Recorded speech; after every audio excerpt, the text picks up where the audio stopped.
Hello everyone. आज zoology class में हम पढ़ेंगे लाइसोसोम। लाइसोसोम कोशिका में पाए जाने वाले एक झिल्लीमय यानी कि मेम्ब्रेनस सेल ऑर्गेनल होते हैं। They are membrane bound dense granular structure containing hydrolytic enzymes. ये डेंस ग्रेन्युलर स्ट्रक्चर्स होते हैं जिनके अंदर हाइड्रोलाइटिक एंजाइम्स उपस्थित होते हैं, जो कि मुख्यतः इंट्रासेल्युलर और एक्स्ट्रासेल्युलर डाइजेशन के लिए रेस्पॉन्सिबल होते हैं। अंतःकोशिकीय एवं बाह्यकोशिकीय पाचन के लिए उत्तरदायी होते हैं। लाइसोसोम वर्ड जो है वो दो मुख्य भागों से मिलकर के बना है। लाइसिस जिसका मतलब होता है ब्रेक डाउन, और सोमा मतलब होता है बॉडी या काय, यानी कि ऐसी काय जो कि लाइसिस करती है या डाइजेशन करती है। It is an important cell organelle responsible for inter and extracellular breakdown of substances। विभिन्न प्रकार के पदार्थों का इंटर और एक्स्ट्रा सेलुलर ब्रेकडाउन करने के लिए उत्तरदायी होता है। ये मुख्यतः सभी प्रकार की एनिमल कोशिकाओं में पाया जाता है और कुछ लोअर प्लांट ग्रुप्स में पाया जाता है कि जैसे कि स्लाइम मोल्ड्स और सेप्रोफाइटिक फंजाई। लाइसोसोम जो है वो साइटोप्लाज्म में फ्रीली उपस्थित होते हैं या फ्री फॉर्म में उपस्थित होते हैं। कुछ एनिमल कोशिकाएं जैसे कि आरबीसी के अंदर लाइसोसोम अनुपस्थित होता है। इसके अतिरिक्त जितनी भी प्रोकैरियोटिक कोशिकाएं होती हैं उनके अंदर लाइसोसोम अनुपस्थित होते हैं।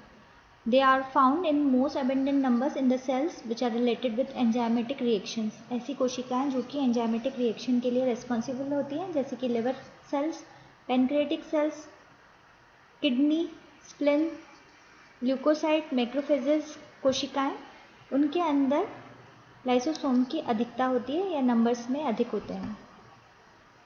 ये एक स्ट्रक्चर है जो कि लाइसोसोम की संरचना, लाइसोसोम की लोकेशन यानी कि उपस्थिति को दर्शा रहा है। लाइसोसोम की संरचना मुख्यतः लाइसोसोम जो है वो उनकी कोई कैरेक्टरिस्टिक शेप नहीं होती है या स्ट्रक्चर नहीं होती है। दे आर बेसिकली प्लियोमॉर्फिक, यानी कि अलग अलग रूपों में वे उपस्थित होते हैं। मोस्टली ग्लोबुलर या ग्रेनुलर अपीयरेंस वाले होते हैं। इनका साइज जो है लगभग 0.2 से 0.5 माइक्रोन मीटर तक होता है। They are basically surrounded by a lipoprotein membrane which is unique in composition. ये लाइसोसोम की स्ट्रक्चर है जिसके ऊपर एक लाइपोप्रोटीन मेम्ब्रेन उपस्थित होती है। अंदर की तरफ हाइड्रोलाइटिक एंजाइम जो हैं वो क्रिस्टलाइन फॉर्म के अंदर उपस्थित होते हैं। लाइपोप्रोटीन मेम्ब्रेन के अंदर ग्लाइकोसाइलेटेड मेम्ब्रेन ट्रांसपोर्ट प्रोटीन्स उपस्थित होते हैं।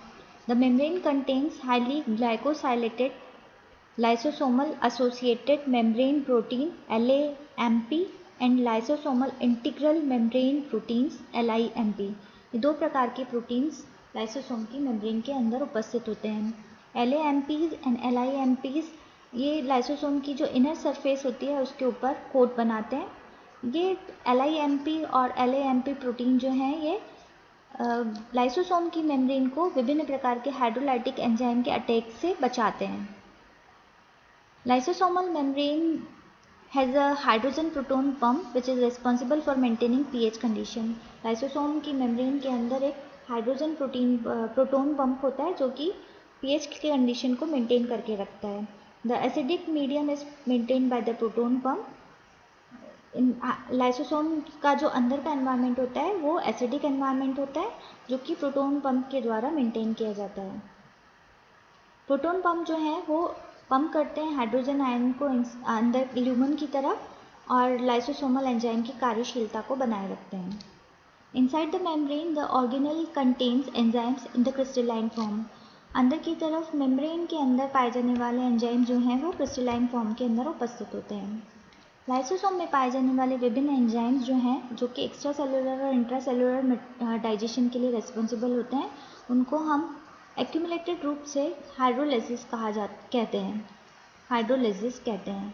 लगभग 40 डिफरेंट टाइप के एंजाइम जो हैं वो लाइसोसोम के अंदर उपस्थित होते हैं, जैसे कि proteases, lipase, amylase, nucleases, phosphoric acid monoesters. इनको कलेक्टिवली हाइड्रोलाइसिस कहा जाता है क्योंकि ये वाटर मॉलिक्यूल के साथ मिलकर के किसी भी कंपाउंड या किसी भी सबस्ट्रेट का ब्रेकडाउन करते हैं। जितने भी लाइसोसोमल एंजाइम हैं वो एसिडिक मीडियम के अंदर काम करते हैं। लाइसोसोम मुख्यतः दो प्रकार के होते हैं, प्राइमरी लाइसोसोम एवं सेकेंडरी लाइसोसोम। प्राइमरी लाइसोसोम जो हैं वो स्मॉल सेक लाइक स्ट्रक्चर होते हैं जिनके अंदर एंजाइम्स स्टोर करके रखे जाते हैं। इनको हम स्टोरेज ग्रेन्यूल्स भी कहते हैं। ये मुख्यतः एंडोप्लाज्मिक रेटिकुलम से बने हुए होते हैं, यहाँ से बन करके निकलते हैं।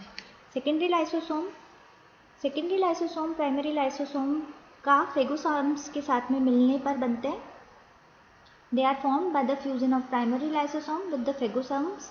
They contain engulfed materials plus enzyme. उनके अंदर बाहर से आने वाले फॉरेन कंपाउंड प्लस एंजाइम्स उपस्थित होते हैं। और जो फॉरेन कंपाउंड्स हैं, they are progressively digested in the secondary lysosomes. Lysosomes के फंक्शन हम देखते हैं। लाइसोसोम मुख्यतः दो प्रकार के फंक्शंस को प्ले करता है, intracellular digestion and autolytic action. Intracellular digestion lysosome कोशिका में पाए जाने वाले विभिन्न प्रकार के फूड मटेरियल को अपने अंदर एक वैक्यूल के रूप में ले लेता है और एंजाइम्स के द्वारा इनका डाइजेशन किया जाता है। इस प्रकार का जो डाइजेशन होता है वो अंतः कोशिकी डाइजेशन कहलाता है। डाइजेस्टेड फूड जो है वो वैक्यूल से बाहर की तरफ डिफ्यूज हो जाता है और सेल के द्वारा एनर्जी और ग्रोथ के लिए यूज़ किया जाता है।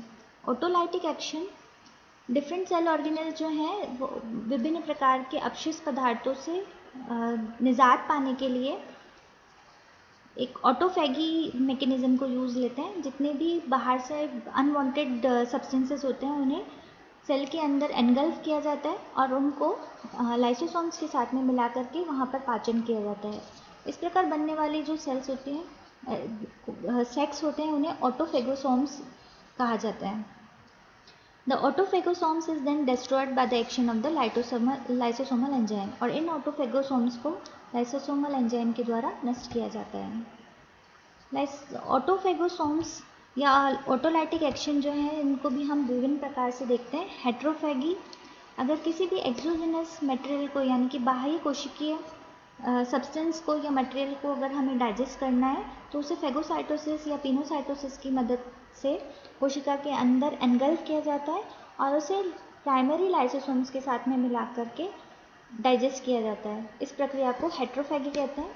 ऑटोफैगी का मतलब होता है अगर कोशिका के अंदर ही किसी प्रकार के सेल ऑर्गेनेल या किसी चीज़ को नष्ट करने की आवश्यकता है तो destruction of the cell in the body, अगर किसी कोशिकाओं को नष्ट करने की आवश्यकता है तो उसे लाइसोसोम के द्वारा नष्ट किया जाता है। इस प्रकार से जो होने वाली क्रिया होती है उसे हम ऑटोफैगी कहते हैं।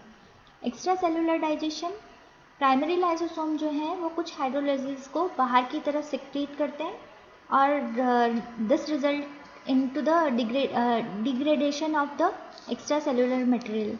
बाहर का जो मटेरियल है उनको नष्ट किया जाता है, जिससे कि एग्जाम्पल है इसका saprophytic fungi. Autolysis, it refers to the killing of the entire set of cells by the breakdown of the lysosomal membrane. lysosomal membrane के breakdown होने की वजह से सडनली जितने भी हाइड्रोलाइटिक एंजाइम्स होते हैं वो बाहर की तरफ डिफ्यूज हो जाते हैं, जिसकी वजह से एक कंप्लीट सेट ऑफ सेल जो है वो उनकी किलिंग हो जाती है। ये प्रक्रिया मुख्यतः एम्फीबियन और इंसेक्ट मेटामॉर्फोसिस के दौरान देखने को मिलती है। उसके बाद है फर्टिलाइजेशन के अंदर लाइसोसोम का एक महत्वपूर्ण रोल होता है। लाइसोसोम जो है वो एक्रोसोम स्पर्म के या शुक्राणु के अंदर एक्रोसोम ग्रेन्यूल बनाते हैं और ये एक्रोसोम एग की जितनी भी मेम्ब्रेन होती हैं उनको डाइजेस्ट करने का काम करते हैं ताकि मेल न्यूक्लियस को फीमेल न्यूक्लियस तक पहुंचने में मदद मिल सके। Then as janitor of the cell, lysosome it removes the junk that may accumulate in the cell, helping to prevent diseases.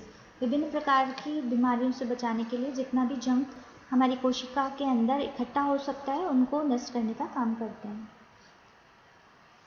Thank you.